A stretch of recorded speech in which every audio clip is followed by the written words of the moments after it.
Charte de la langue française dans le monde du travail. Au Québec, tous les employeurs sont tenus de respecter le droit fondamental des employés de travailler en français. Les devoirs des employeurs, en général, doivent être en français.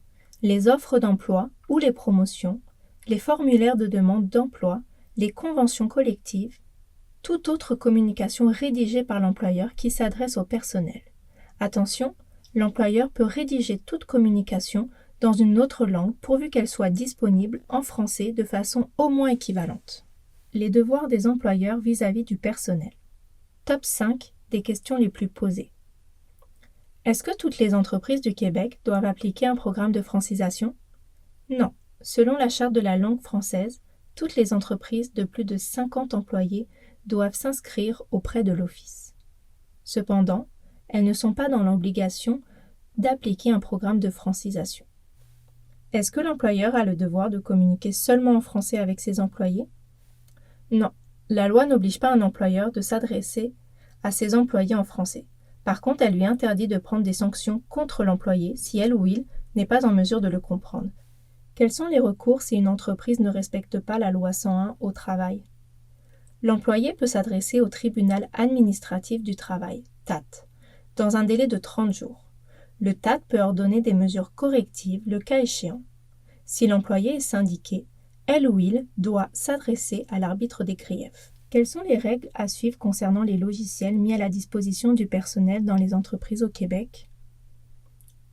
L'ordinateur ainsi que le logiciel sont des outils de travail fournis par l'employeur. Pour une entreprise employant 50 personnes ou plus, doit mettre à la disposition de ses employés la version française des logiciels.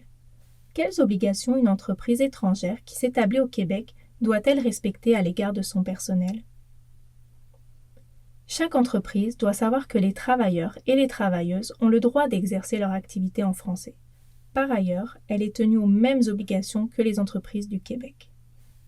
La Charte de la langue française vis-à-vis des ordres professionnels.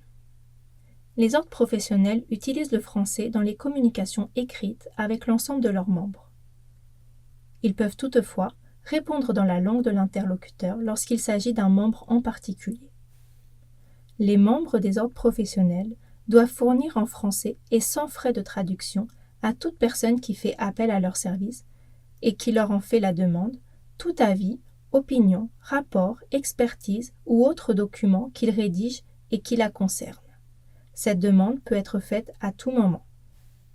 Les ordres professionnels ne peuvent délivrer de permis qu'à des personnes qui ont de la langue officielle une connaissance appropriée à l'exercice de leur profession.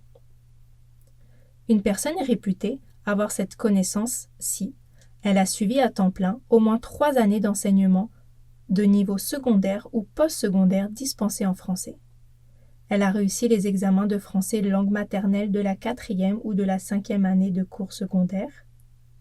À compter de l'année scolaire 1985-1986, elle obtient au Québec un certificat d'études secondaires.